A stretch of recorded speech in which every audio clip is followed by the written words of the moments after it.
Hello friend, कैसे हैं आप सब। Welcome and welcome back to my Sai Fashion channel. जैसे कि जो मैंने पहना है, आज मैंने यही ड्रेस बनाया है।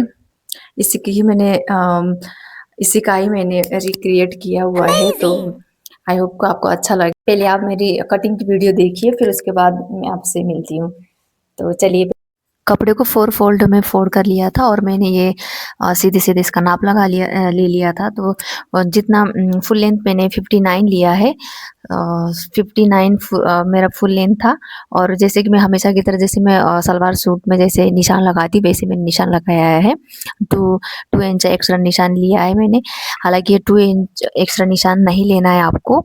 आपको जितनी ही आपकी मेजरमेंट है सिर्फ उतना ही लेना है। जैसे मेरा 34 है तो 34 का मेरा 4 से डिवाइड करूंगी तो मेरा 9 आएगा। 1 इंच लूजिंग लेंगे तो 1 इंच लूजिंग भी नहीं लेना है, तो 8.5 आपका चेस्ट लेना है। फिर उसके बाद ये आर्म होल से जो ये जो कमर का जो नाप है, जैसे मैं दिखा रही हूँ, वहाँ का कमर कितना है आपको उतना लेना है। फिर हिप का कितना है उसका 4 से डिवाइड करके उतना ही लेना है। तो मेरा 9, 8 और फिर 9 मैंने ऐसे करके लिया और फिर इसको मैंने कटिंग कर दिया। शोल्डर मैंने वही 7.5 लिया है और आर्म होल भी मैंने 7.5 ही लिया है। तो कुछ नहीं करना है, बस ऐसे करके मैंने ये पूरा ले लिया था। फिर मैं अपना फुल लेंथ फिर से नाप ले रही थी। और यहाँ पे मुझे टोटल जो एक्स्ट्रा जो 5 इंच चौड़ाई जो ऊपर का जो फैब्रिक है जो जो लगता है कमर के साइड से, उसका नाप ले रही थी कि कितना चाहिए। तो आर्म होल से ठीक आपके कमर तक का कितना आपको लेना है। तो मुझे तो टोटल 14 ही लेना था, जिसका 14 इंच हो रहा था। तो मैंने उसका नाप ले लिया था। फिर गला, इसका बोट नेक गला ही है। उसमें वैसे जैसे दिखाया था मैं वैसा ही कर रही थी। तो फिर उसके बाद वो गला वाला कटने के बाद में फिर मैं जो साइड से जो मेन जो फैब्रिक लगता है उसका मैं नाप ले रही थी यहाँ से फुल लेंथ। जैसे कि मेरा 14 है तो मैंने 14 का फुल लेंथ ले लिया और चौड़ाई में मैंने 5 इंच ले लिया था, जिसमें से आधा आधा इंच की मैं पहले सिलाई लगा लूँगी, ताकि ये कपड़ा क्या रहता है ना, वो थोड़ा सा वो वैसा रहता है कि धागे निकलते हैं। फिर उसके बाद मैंने जो ये गले का है, गले की फिनिशिंग दे दी थी। और शोल्डर टू शोल्डर को मैं यहाँ पे सिलाई कर लूँगी। सिलाई करने के बाद में फिर मैं बॉर्डर लगा रही थी। बॉर्डर लगा दिया मैंने। बॉर्डर लगाने के बाद जो 5 इंच फैब्रिक जो मैंने अलग से काटा था उसमें मैंने ये लेस लगा ली थी, तो राइट साइड से उसकी सिलाई कर दी थी। और फिर उसके बाद मैंने जैसे ये गले में, और देखिए 1/2 इंच आर्म होल में मैंने एक्स्ट्रा छोड़ा है, क्योंकि वहाँ पे हम स्लिप लगाएंगे तो स्लिप लगाने के टाइम पे वो जुड़ जाएगा। तो ओवरऑल मेरा इस तरह से मैंने सिर्फ लेस लगाया था। लेस लगा, पूरे में लेस लगा लेना है, पूरा टॉप टू बॉटम तक लेस लगाया है मैंने। और वो लेस लगाना, वो क्लिप मुझे ऐसा लगा कि रिकॉर्ड हो रहा था, वो हुआ ही नहीं एक्चुअली। और जैसे कि ये देखिए, जो 5 इंच का जो मैंने जो ये 5 इंच चौड़ाई में और 14 इंच लंबाई में जो ये एक्स्ट्रा फैब्रिक जो लिया है, जो साइड से जो हमारा जो टच मतलब सिलेगा, मतलब हम जिसे हम लगाएंगे वो है, उसकी मैं पहले ऐसे करके फिनिशिंग दे रही हूँ। ऐसे करके फिनिशिंग दे रही हूँ, फिर इसके ऊपर से मैं लेस लगाऊंगी। नहीं सॉरी, लेस तो ऑलरेडी लग चुका है वहाँ पे। फिर इसको लेस के ऊपर रख के, सॉरी नीचे से रख के, जिस तरह से मैं दिखा रही हूँ आर्म होल से, ये जो आर्म होल है, आर्म होल से ठीक इसके रखेंगे। और जहाँ कमर तक का है, कमर तक की 14 इंच मतलब कमर तक की हुई ना, तो वहां तक सीधे हम सिल देंगे। और आगे और पीछे दोनों का ही ऐसा करना है, इस साइड भी और उस साइड भी, और इस साइड भी उस साइड भी।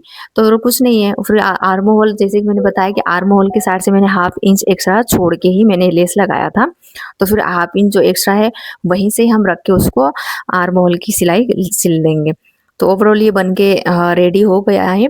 इतना कुछ तामझाम नहीं है इसमें, कुछ ज़्यादा जिस तरह से ये डिज़ाइन दिखती है इतना डिफिकल्ट नहीं है। तो फिर मेरा वो बन के हो गया था रेडी। रेडी होने से पहले मैंने सोचा कि थोड़ा सा शूट शूट करना है, तो मैं थोड़ा रेडी हो जाती हूँ, मेकअप वेक कर लेती। तो यहाँ पे मैंने CTM किया, मॉइस्चराइज लगाया, सनस्क्रीन लगाया।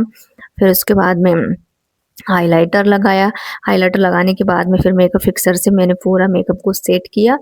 और फिर उसके बाद मैंने मस्कारा लगाया, क्योंकि मस्कारा क्योंकि फिर बाद में ना फैल जाता है। मैं पहले ना पूरा मेकअप को बेस लगा लेती हूँ, फिर उसके बाद मेकअप स्प्रे से स्प्रे करके फिर उसके बाद लगाती हूँ आईलाइनर। फिर उसके बाद अब ये हो गया है रेडी। अब देखिए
ये इतनी लंबी है, हालांकि उनकी भी वीडियोस में, सबके वीडियो में इतनी ही लंबी है ये वैसे तो मैंने भी वो वैसे ही बनाने की कोशिश की है।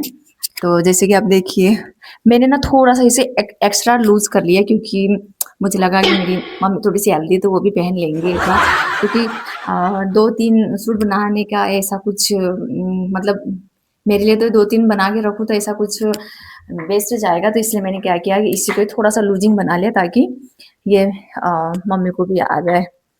तो ऐसा है, ये देखिए जैसा दिखाया है वैसा ही बना आउट बॉर्डर डाला ही नहीं था, फिर बाद में देखा तो आउट स्लीव में भी डाला हुआ, तो इसलिए मैंने स्लीव डाला। और स्लीव मैंने ज़्यादा लंबे नहीं बनाए, ताकि थोड़े से चूड़ी वूड़ी कुछ भी डालो तो थोड़ा दिखे बोल के, इसलिए मैंने वो नहीं बनाया।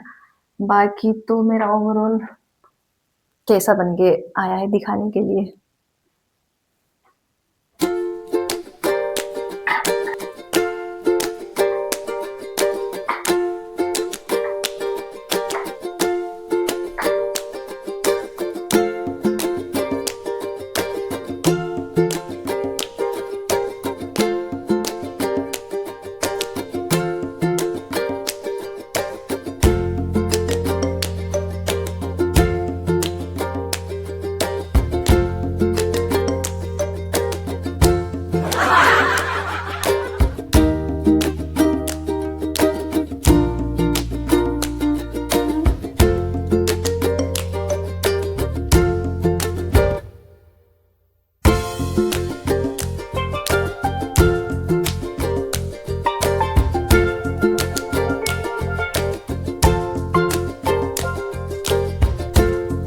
तो हमेशा की तरह मुझे ये वाला आउटफिट भी काफ़ी अच्छा लगा, काफ़ी अच्छे से जैसे मैं बनाना चाह रही थी, एक ही बार में मतलब एक ही बार में बन गया। क्योंकि मैंने ना वैसे तो मेरे हमेशा आउटफिट एक ही बार में बने हुए हैं, इतना कुछ तामझाम लगा नहीं मुझे, एक ही बार में मेरे आउटफिट बन जाते हैं वैसे तो ये उनमें से ये भी एक है जो बन गया। और रही बात ये मेरी लेस की, ये लेस मैंने मीशो से मंगवाई थी, काफ़ी चीप प्राइस में मुझे मिल गई थी मीशो से। तो और जो मेरे एयरिंग है, जो मेरे कान की बाली है, ये तो मैंने राजवाड़ा से ली थी। और राजवाड़ा से ली थी, मुझे ना ये ऐसे वाले ऑक्सीडाइज जो भी रहते हैं ना, वो वाले बालियाँ कान के एयरिंग मुझे बहुत ज़्यादा पसंद आते हैं, तो ज़्यादातर मेरे ना ऐसे ही हैं। और ये एकदम इसमें ही मैच हो गई, तो मैंने सोचा कि चलो इसी को ही वेयर कर लेते हैं, लगा लेते हैं, तो फिर मैंने इसी को ही लगा लिया। तो कैसा लगा आप मुझे बताइए, मेरे पूरा ओवरऑल लुक कैसा लगा आपको, कमेंट में बताइएगा। और मिलते हैं नेक्स्ट वीडियो पे कुछ अच्छा सा और भी अच्छे धमाकेदार रिक्रिएट आउटफिट लेकर। तब तक के लिए मेरे चैनल को सब्सक्राइब करना ना भूलें। कुछ लगे आपको तो आप मुझे कमेंट भी कर सकते हैं, कमेंट करना ना भूलें। मिलते हैं नेक्स्ट वीडियो में कुछ अच्छा सा आउटफिट लेकर धमाकेदार। तब तक के लिए बाय बाय, अपना ख्याल रखिए, दुआओं में याद रखिए।